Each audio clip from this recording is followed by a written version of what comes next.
in Chief of the Defense Forces, the Right Honorable Second Prime Minister of Kenya, Honorable Raila Odinga, the Honorable Julius Migosi, Cabinet Secretary, Ministry of Education, the Honorable Dr. Wycliffe Ambetsa Oparanya, Cabinet Secretary for Cooperatives and MSMEs Development, the Honorable Dr. Beatrice Muganda, Principal Secretary, State Department for Higher Education, the Honorable Patrick Kilemi, Principal Secretary, State Department of Cooperatives,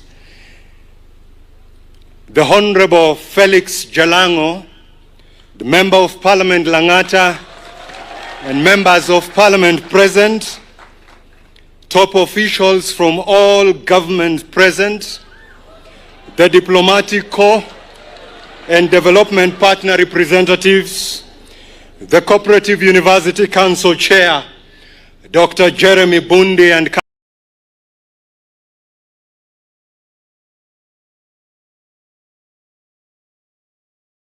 the University Management Board members, chancellors, vice chancellors, and colleagues, friends, my family, distinguished guests, ladies and gentlemen.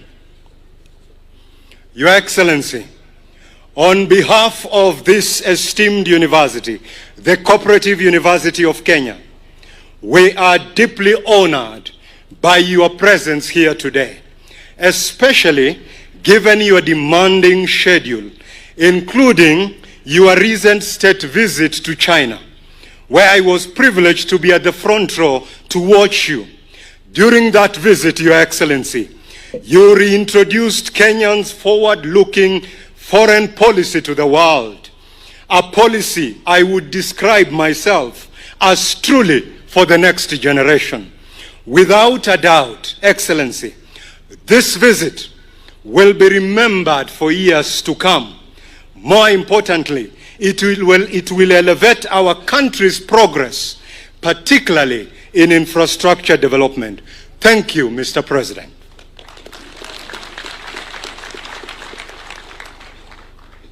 As I reflect on such milestones for both our nation and myself, I'm reminded that this far it can only be by the grace of the Almighty God. Now, in my new role as the leader of the Cooperative University of Kenya, I'm humbled to the core. I'm deeply honored and grateful for the trust placed in me. Again, I say, thank you, Mr. President. Excellency, the Cooperative University of Kenya leadership and staff deserve our praise and applause. For 8 years, without the contribution of a leadership of a chancellor, they remained steadfast. Dr. Bundi here and Professor Ngamau, our University Council Chair and Vice Chancellor, the council members here, Management Board seated here, and our 300 staff have led this institution with humility, forward-looking vision, dedication, commitment, and genuine authenticity. This is truly inspiring.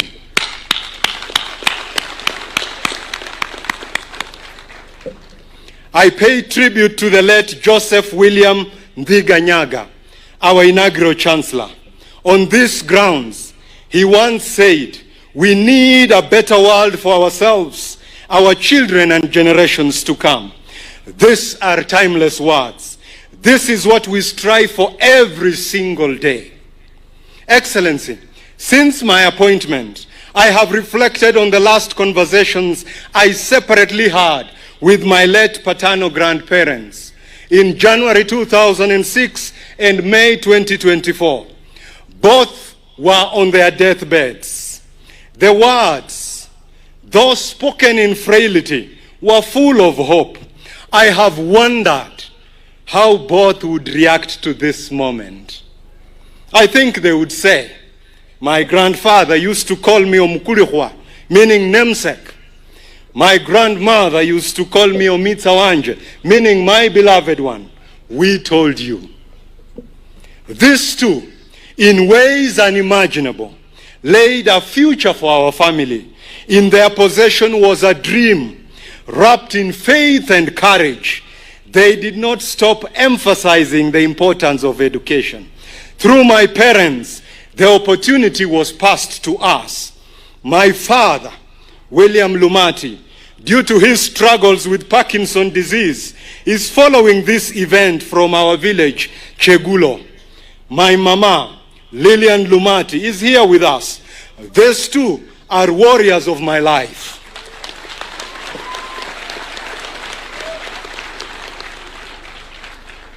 To my wife, Lily, thank you for being the engine behind the wheels. Stepping back for me to fly. Our daughter Kendra and our son Kion, thank you for the extraordinary inspiration every single day. Today, as I affirm the commitment to contribute to my country, the country I love, and this beloved institution, I could not be more humbled. Mr. President, Excellencies, ladies and gentlemen, across all facets of life, we are witnessing fundamental shifts that challenge long-held assumptions about our way of doing things. Amidst these fundamental shifts, the world is now focused on studying and understanding intelligence. My remarks today are informed by something most of us have experienced, Excellency: courage. Growing up in our village, Chegulo, I saw a lot of it. In hindsight, it was a sheer resolve against all odds to live, maybe to survive. This is the same courage you all saw and continue to witness in villages and towns in this great country, Kenya. This collective courage over the years has enabled many to walk an impossible path, daring to create a different future. Friends, this courage, or we call it cooperative courage, has the ability in complex and vague moments to pose the question, why? Why is a question parents dread when their children pose it. Why, Papa? Why, Mama? Why can't I? Why me? There is power in the question why.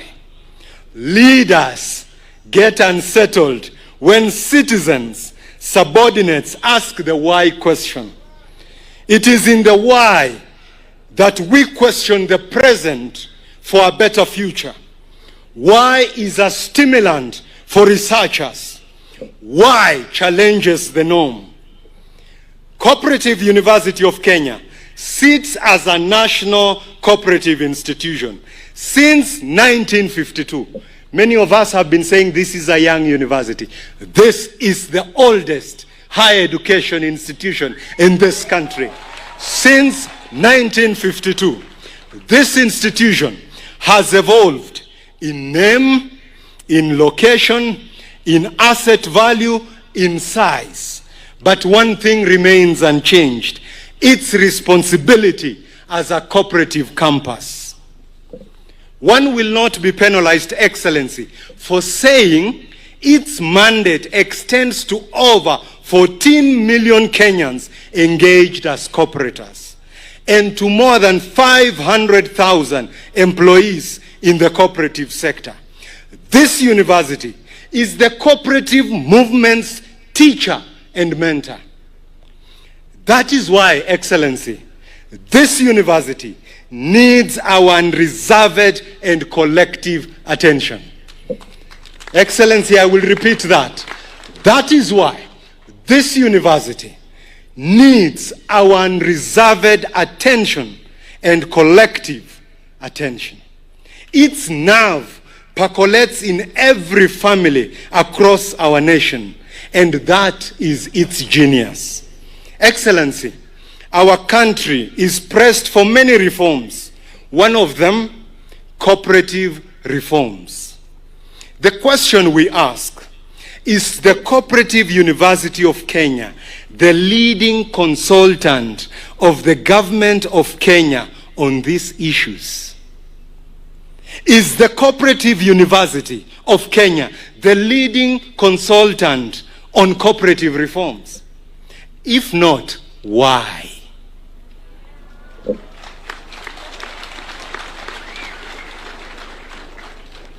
Why can't we, Mr. President, unleash a cooperative stimulus program led by this university, led by this institution, for a strengthened cooperative movement, and to have our cooperatives as units to scale Kenya and this government's industrialization agenda?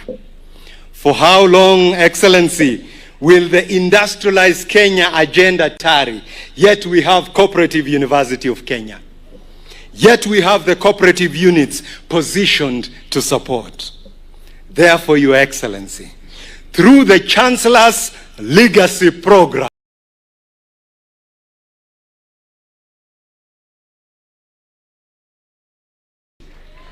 this will fuel power of this institution.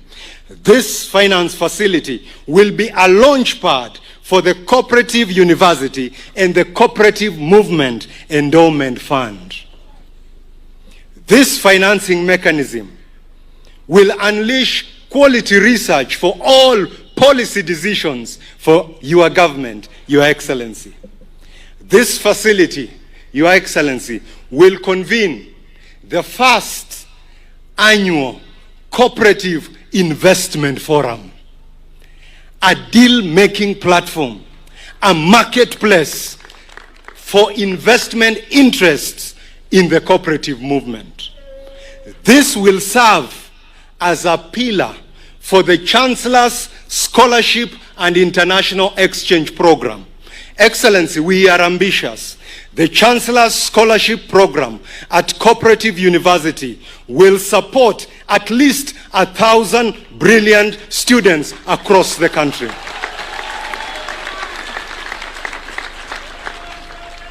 Excellency, we are an agricultural economy, and most cooperatives are in this sector. Let's talk about the horticulture sector. It contributes 33% of the GDP, supports 4 million jobs. In fact, Excellency, in 2024, we received as a country 136 billion Kenya shillings from horticulture. But this is the question, Excellency.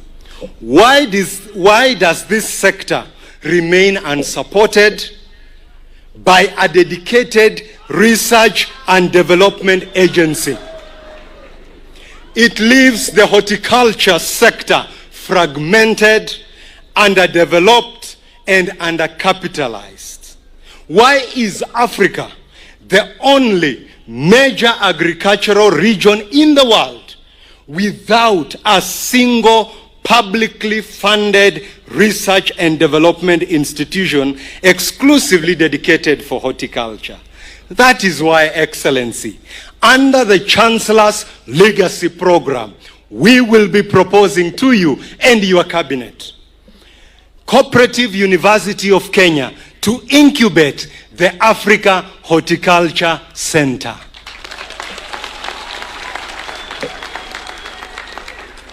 An intergovernmental policy, research, advocacy, and advisory center to unlock the potential of a resilient horticulture in Kenya and in Africa.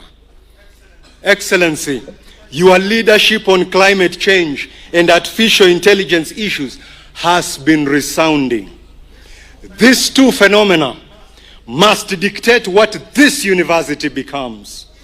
Its research must be driven by artificial intelligence, and its brick and mortar must be resilient to climate change.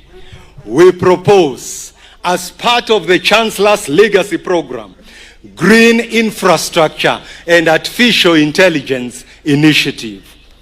This will be an ambitious, bold, and innovative financing approach to improve the university brick and mortar. Your Excellency, you have seen homes and houses constructed in 1952. Excellency, your government, through the State Department of Housing, has announced its support to us with 2,500 accommodation spaces. We thank you, Your Excellency. And therefore, we will do our part. Additionally, through the Chancellor's Legacy Program, through a PPP, Build, Operate and Transfer Program, we will complement your kind gesture, Excellency, with 7,000 green accommodation capacity hostels, so that we bring the capacity hostels in the next 2 years of this university to 10,000. Our AI flagship infrastructure will be the state-of-the-art Innovation and AI Center to enable our facilities and students have a conducive space. We will be proposing, under the same model of Build, Operate and Transfer, a modern green campus, housing an administration block and an academic hall. Sir, energy for this university must be reimagined. Our roof to power initiative will produce green and renewable solar energy for ourselves and the national grid. Your Excellency, the government bottom-up economic transformation plan that envisages an increased tax base will become a reality based on how we handle this university and how we handle the cooperative movement. This is where we must invest. Excellency, we look forward to your support and that of government departments. We will not be coming to ask for any money. We will only ask for no objection letters and letters of support and cabinet approvals. Our proposal is ambitious. Our proposal is ambitious, but courage dictates that we be ambitious. There comes a time when the consciousness of our people must be raised. This calls for courage. I'm so honored, Your Excellency. Since you appointed me 2 months ago, we went out to form a coalition of partners on this 3 agenda. And today, we will be signing memorandum of cooperation to kickstart the Chancellor's Legacy Program. Your Excellency, before you, I want to introduce the Africa Guarantee Fund, a leading African development finance institution supporting SMEs across more than 45 countries. AGF, represented here today, and their host countries here in Kenya, by its CEO, Mr. Jules Ngakam, is here today. I request Your Excellency, Mr. Jules, to come to shake your hand, because he has done an extraordinary to trust this university. Let's clap for AGF.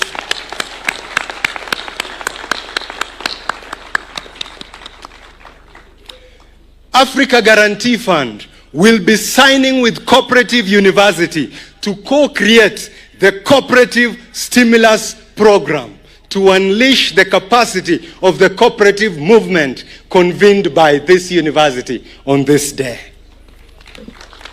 Excellency, today also, and we also had this meeting when we were in China last week, we are honored that today this university will be signing with Huawei Technologies, a leading digital company from China. And Excellency, I want to introduce to you the Deputy CEO, Public Affairs, Huawei. Please.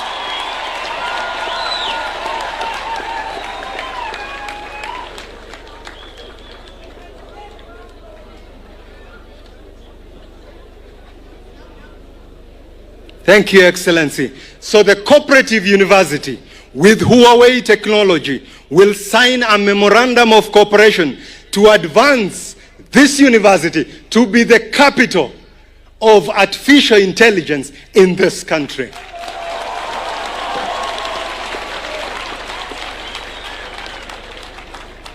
Additionally, Excellency, a cabinet-level nominee for President Tinubu of Nigeria, a Gen Z like me,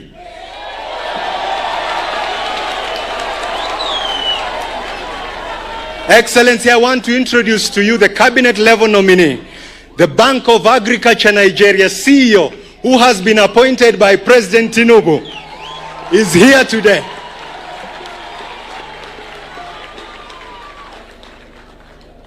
Because the Bank of Agriculture Nigeria, the Co-operative University of Kenya, wants to co-create and lead an impactful program to strengthen agricultural cooperative financing, ensuring sustainable development for our farmers and agribusinesses.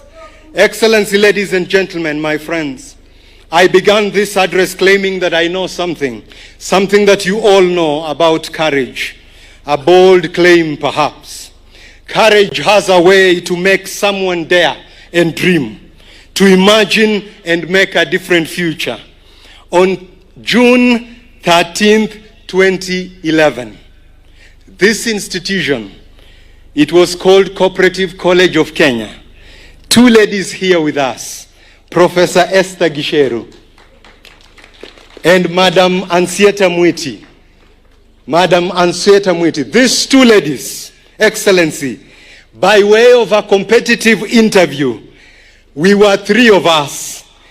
They chose me and gave me an opportunity for my first job after my undergraduate as an assistant program officer in this institution.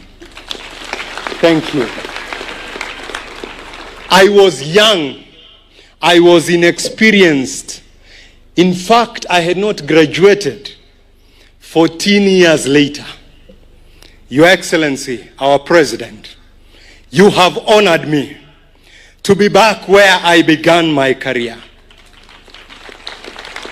with a solemn mandate to lead this institution into the future. I am emboldened by the commitment of everyone gathered here to this singular institution, to the common cause of higher education and the cooperative movement in our country. Together, we must transform uncertainty into opportunity and scale this institution for an intelligent era. Your Excellency, we will build for the next generation a university, the Cooperative University of Kenya, that ranks amongst the elite of the world. A home for the next generation of research. We will seize this moment, Excellency, with courage, the cooperative courage. Thank you.